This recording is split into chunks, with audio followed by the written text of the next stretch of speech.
Let's explore this idea of changing the world through language and discourse with a case study here from Denmark. So, a few years ago, I decided to push forward the concept non-pathologizing into the Danish psychiatric debate scene and wherever I went as a professional.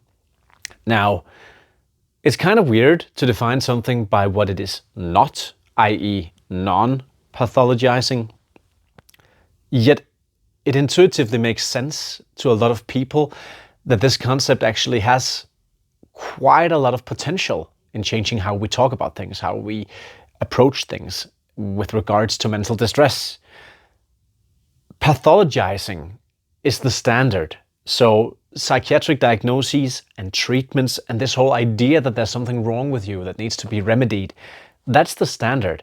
And that is the umbrella for most of the concepts that people use to discuss mental distress.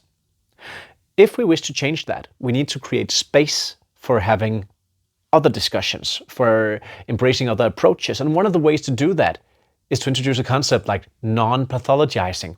Because what you're saying when you use a concept like non-pathologizing is that you're saying, okay, let's approach this problem from every other angle than pathology. We're putting pathology into a parenthesis. We're not necessarily saying that all of what doctors are saying about mental distress is wrong. We're just saying that we'd like to have an exploration of what mental distress could be defined as, could be understood as, if we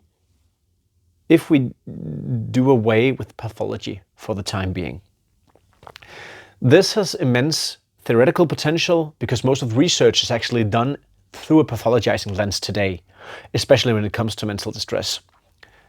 This has enormous potential in theory, but it also has major potential in practice, because the feedback that I've been getting is that people out there, the professionals on the floor working with people every day, they do feel this power of the word, that when they're sitting in discussions with psychiatric personnel about someone who is in their care, it's quite useful to be able to use the concept non-pathologizing as in, okay, that's the diagnostical terms, those are the diagnostical terms for whatever we're discussing.